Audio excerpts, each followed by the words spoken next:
Bismillahirrahmanirrahim. Assalamualaikum warahmatullahi wabarakatuh.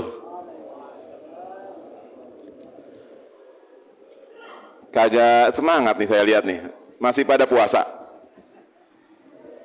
Saya sih nggak puasa. Puasa tadi siang.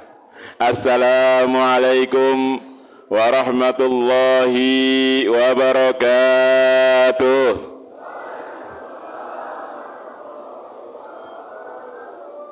Alhamdulillah, alhamdulillahil qail fi muhkami tanzilih wa huwa asdaqul qailin. A'udzu billahi minasy syaithanir rajim. Bismillahirrahmanirrahim. Wal kadhiminal ghaidha wal 'afina 'anil nas wallahu yuhibbul muhsinin. Asyhadu an la ilaha illallah wahdahu la syarika lah wa asyhadu anna sayyidana Muhammadan abduhu wa rasuluh la nabiyya ba'dah. Allahumma salli ala sayyidina Muhammadin wa ala alihi wa sahbihi ajma'in, amma ba'd.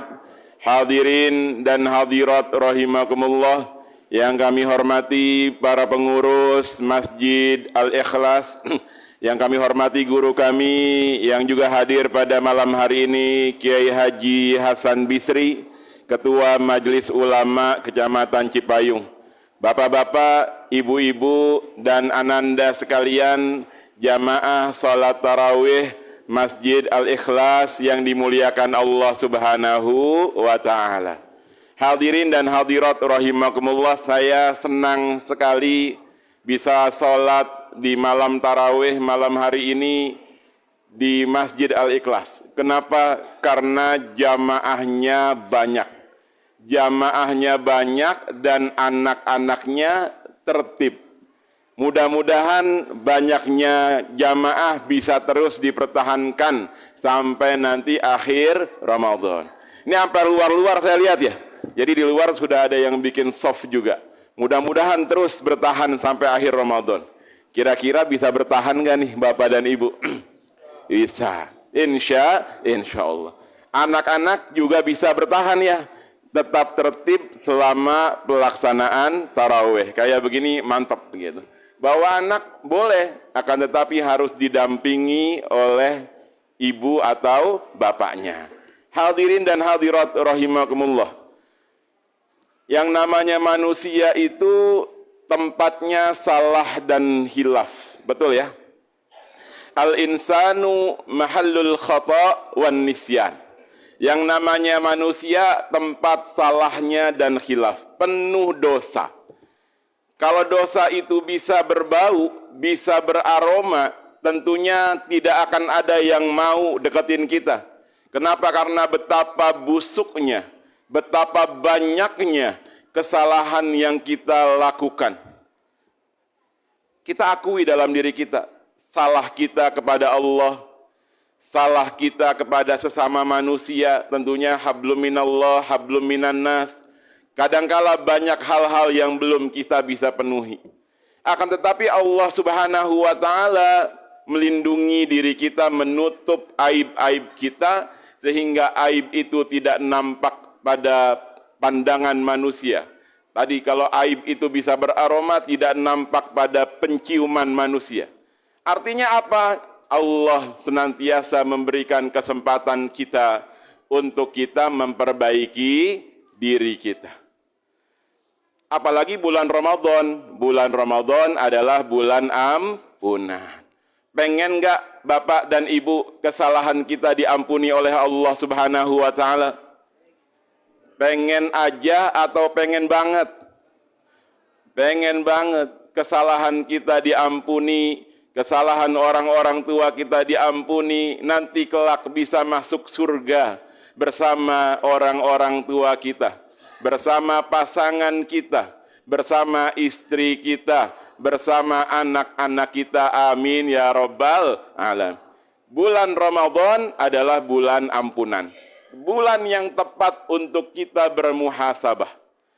Di antara tanda-tanda orang yang bertakwa, di antara tanda-tanda orang yang bertakwa adalah orang yang mau memaafkan kesalahan manusia. Di dalam surat Al-Imran tadi yang saya bacakan, alladzina yunfiquna fis sarra'i wad dharra. Di antara tanda orang yang bertakwa yang pertama adalah mau berinfak dalam lapang ataupun sempit. Wal kaziminal ghaiza, dan orang yang mau menahan amarah, orang yang sanggup menahan amarah. Wal afina 'anin nas, dan orang yang mau memaafkan kesalahan manusia. Dalam bergaul, dalam berkomunikasi, kita sering salah nggak sama orang? Pasti, apalagi mulut kita nih. Kadang-kadang kalau udah bercanda, kalau udah nyelepet orang, ada orang yang sensitif, yang hatinya begitu lembut mungkin ya, sensitif, sehingga bercandaan kita, baik yang kita sengaja ataupun kagak sengaja, begitu bisa melukai hati kawan-kawan kita. Kadang mulut kita begitu. Apalagi kalau udah kumpul dah. Waduh, Masya Allah.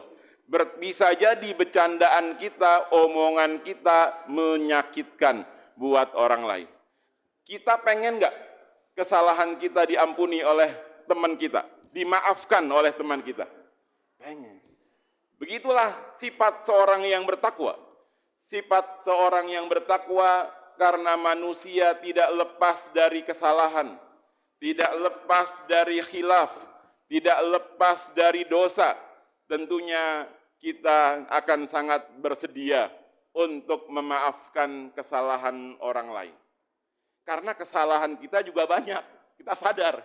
Kesalahan kita juga banyak, kadang suka keceplosan, kadang suka khilaf. Tentunya kalau kita ingin dimaafkan oleh orang lain, kita sendiri berusaha untuk memaafkan kesalahan orang lain. Makanya sifat memaafkan kesalahan orang itu disebutkan dalam Al-Quran sebagai ciri-ciri orang yang bertakwa. Wal kaziminal ghaiza, nahan marah. Wal afina 'anin nas, mau memaafkan kesalahan manusia. Ini ciri orang yang bertakwa. Memang berat. Karena itu ciri orang yang bertakwa. Apalagi kalau ada masalah sedikit. Kalau saya lihat nih, kadang-kadang kita mau berangkat kerja, yang didahulukan oleh kita, kalau senggolan motor sedikit aja, itu yang didahulukan lapang dadanya atau emosinya? Emosinya. Keluar tuh kata-kata binatang, main teriakan kenceng-kenceng, bahkan helm dipakai buat ngegeprak kepala orang lain. Sering nggak lihat kayak gitu? Sering. Kenapa? Karena merasa gagah ketika bisa marah, ketika bisa teriak, ketika bisa mukul. Ada perasaan, oh, saya hebat. Akan tetapi kata baginda Rasulullah sallallahu alaihi wasallam, laisa syadidu bisur'ati. Kata baginda Rasul, orang yang hebat, orang yang kuat, bukan orang yang suka meledak-ledak emosinya. Walakinna syadidul ladzi yamliku nafsahu indal ghadabi. Akan tetapi orang yang hebat, orang yang kuat, itu adalah orang yang bisa mengendalikan marahnya, mengendalikan dirinya saat dia marah. Jangan dahulukan emosi, akan tetapi dahulukan pendekatan komunikasi, apalagi sama anak, apalagi sama istri. Jangan sampai istri kita, anak kita menjadi sasaran amarah, sasaran emosi kita yang tidak terkendali. Betapa banyak KDRT yang terjadi, yang akhirnya berujung pada perceraian. Dalam satu hari di pengadilan agama bisa lebih 10 putusan perceraian. Di antaranya karena KDRT. Hati-hati kita. Dalam rumah tangga, jaga diri kita. Wa'ashiruhunna bil ma'ruf. Jaga, pergaulilah istri kita dengan cara yang baik. Jangan karena merasa suami paling dianggap mulia. Petantang-petenteng saya kan suami.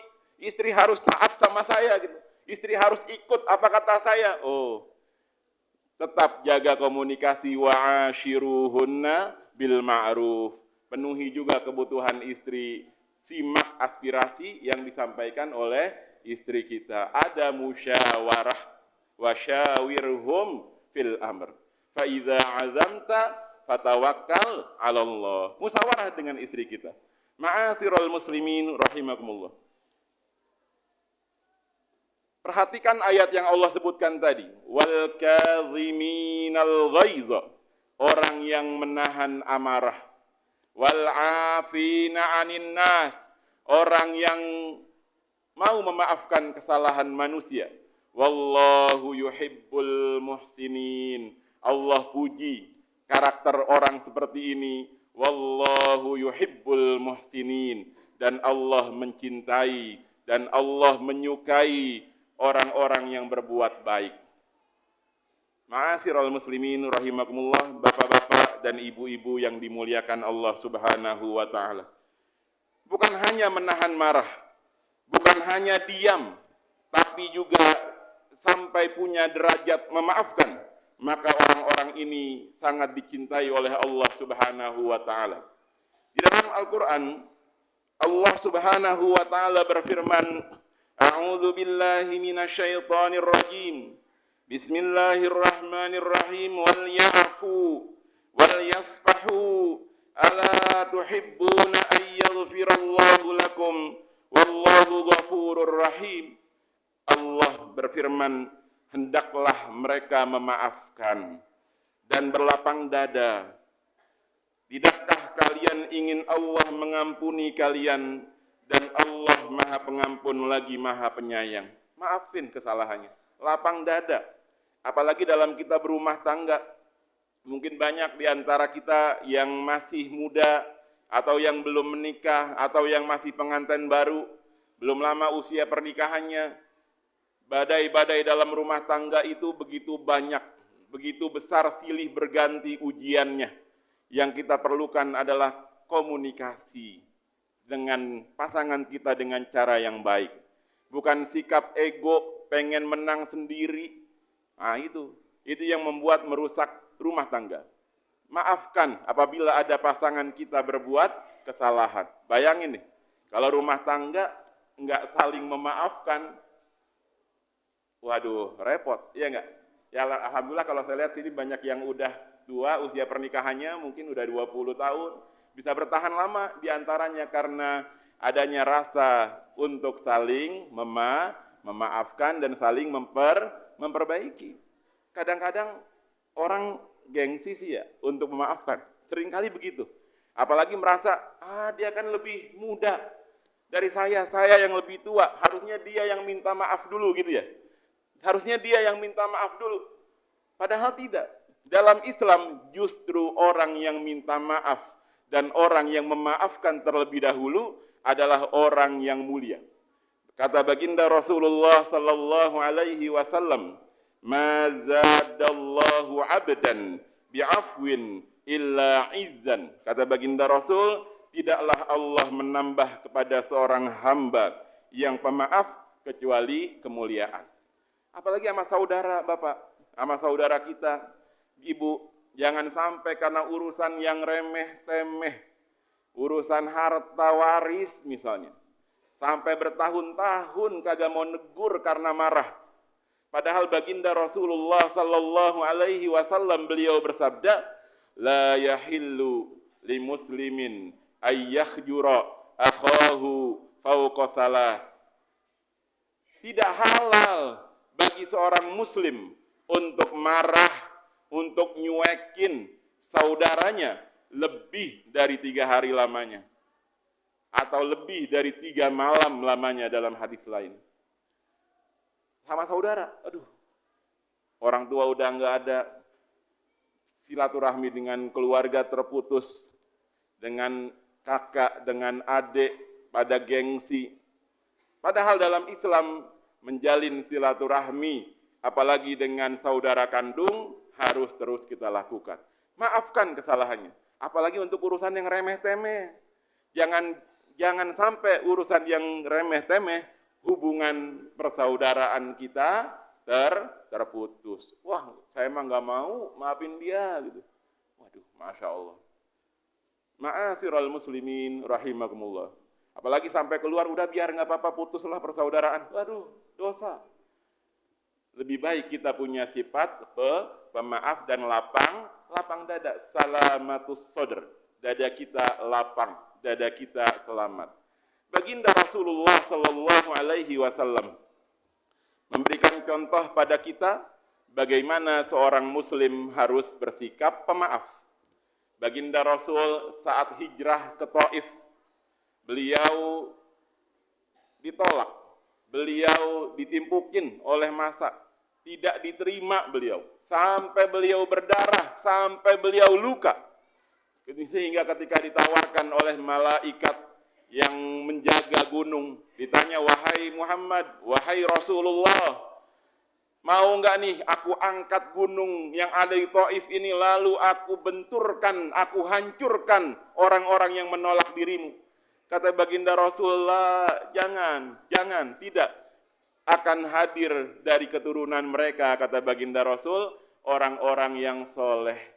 Baginda Rasul ikhlas memaafkan, bahkan mendoakan orang-orang yang bersalah kepada beliau. Saat Fathu Makkah, baginda Rasul Sallallahu Alaihi Wasallam mengalami kemenangan. Orang-orang yang dulu memusuhi Rasul pun takut, kita bakalan diapain nih? Kalau orang kan gitu biasanya, ya secara umum kalau menang akan nyiksa yang memang dulu musuh-musuh dia. Tapi baginda Rasul tidak. Kepada para pembesar-pembesar Quraisy, baginda Rasulullah Sallallahu Alaihi Wasallam bersabda, la tasriba alaikumul yaum, idhabu fa antumut tulaqa. Tidak ada celaan atas kalian hari ini, pergilah kalian bebas, dimaafkan. Ma'asyiral muslimin rahimakumullah. Mudah-mudahan dari yang saya sampaikan pada malam hari ini menjadi pengingat buat saya pribadi untuk memiliki sifat orang yang bertakwa, yaitu sifat memberikan maaf. Mudah-mudahan kita menjadi hamba-hamba Allah yang pemaaf, nanti kelak bisa berkumpul bersama orang tua kita, bersama pasangan kita, bersama anak-anak kita di surganya Allah Subhanahu wa taala. Mohon maaf apabila ada kekurangan, yang benar dari Allah datangnya, yang hilaf dari saya pribadi. Sekali lagi mohon maaf. Billahi taufik wal hidayah. Wassalamualaikum warahmatullahi wabarakatuh.